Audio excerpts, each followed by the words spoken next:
This isn't how we planned this mission, but this is where we're at. They started a war, but we're not here to finish it. We're here to make them regret. It's Commander Shepard's story. That is the Mass Effect trilogy. He is a soldier with the Systems Alliance. You know, in terms of our story, it's like the 007s of the galaxy. He is, a very high-ranking human in this kind of universe of politics. He's like Captain Kirk without the Federation. He gets out there kicking ass. He always seems to be getting himself into life or death situations. He's not too bad with the ladies. Who said anything about love? I'm just trying to get you into bed. You ass. The Harbingers of Doom are these collectors, small bugs that swoop in, poison people, freeze them essentially, as then their really creepy giant bodyguards come in and harvest these living people for whatever nefarious plans they have.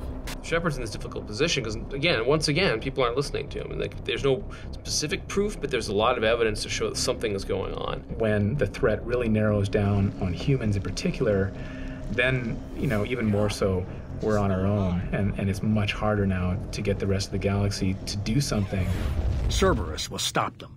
If we wait for politicians or the Alliance to act, no more human colonies will be left. The Elusive Man is kind of the shadowy figure behind Cerberus. Cerberus is a pro-human organization. I think of it as kind of a think tank. It's not necessarily a terrorist group, but it's not far from it. The Elusive Man, it wants you to form a team to take out the collectors.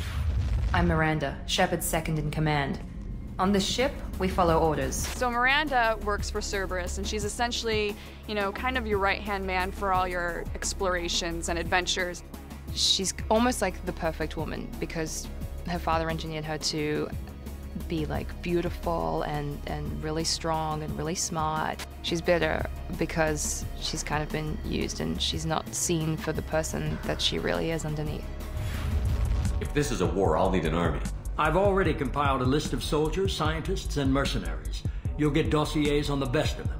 Finding them and convincing them to work with you could be challenging, but you're a natural leader. So really the majority of the game is spent trying to find the roughest, toughest, baddest people in the galaxy. You have this couple dossiers, that's all you got. You got to go find it, go to various planets, find them, convince them to join you. Look, you want me to come with you? Make it worth my while. We really wanted to focus on making the gathering of the team and keeping that team together and getting them to do what you want. Kind of the key of this game. You actually have to sit there and think through the attributes of each individual person that you want to potentially bring on board and how that's going to affect how you're going to get through this particular battle. We want to tell you your story as Commander Shepard, but we also want to give you the stories of all these people that you're spending basically 30 to 40 hours with. I think the characters that we have in Mass Effect 2 are the most diverse and interesting characters that we've ever had in Mass Effect so far. And Subject Zero, I think, is the best example. We know that we've got a character that is really great when we have people who love that character and people who hate that character. She's this tough-ass broad, this biotic specialist, swears constantly like a truck driver. You sound like a... Once you get to know that character, the way they develop, Subject Zero in particular, the way she is extremely tough, but when she opens up a little bit of vulnerability to you, it is so important and it's so emotional and meaningful that you're very careful not to step on this little bit of vulnerability that she shows you. The characters have to carry some sort of a human quality, something that we can relate to as an audience. These are all strangers when you first meet them, and then suddenly you're on this very intimate quest somewhere, and you kind of learn about them as you're questing. If you dig deep enough, you're going to find out that Morden, the crazy but ruthless Solarian, actually has a pretty good singing voice, if you want to go check that out. Morden is hilarious. He's a doctor on speed. Professor Morden Solus? Don't recognize you from area. Too well armed to be refugees, no mercenary uniform, quarantine still in effect. Here for something else? The plague. Investigating possible use as bioweapon. No.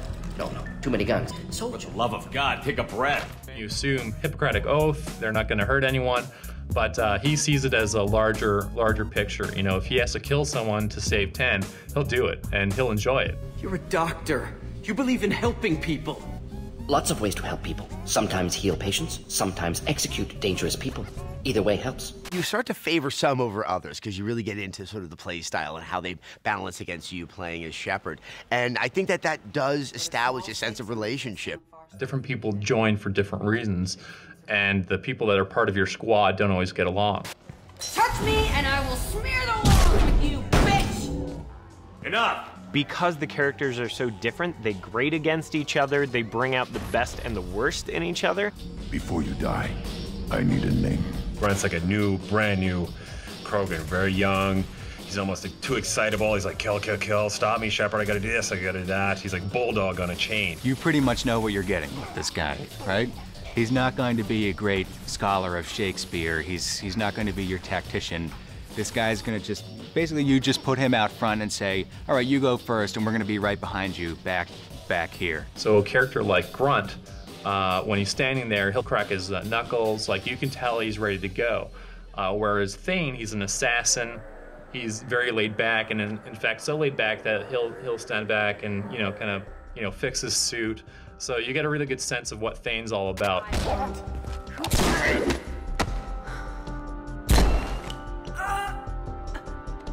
I love the species, I love the look of him, and I just love the nature of it. He's sort of this assassin that is, I wouldn't say heart of gold, but he's definitely kind of struggling with his role as an assassin. This was to be my last job. I'm dying. There's a huge difference between just recruiting your squad mate and retaining their loyalty. I may not have believed it before, but I don't have what you do. That fire that makes someone willing to follow you into hell itself. The end game is completely different depending on whether someone is loyal to you or merely recruited and part of your squad. In this game, man, if you don't got the, the loyalty of your teammates and you're not really doing things that are trustworthy inside the game, like real life, man, you'll die at the end. In order to succeed at the suicide mission, it's about your characters and how you develop them. And if you haven't developed them, you ultimately can die.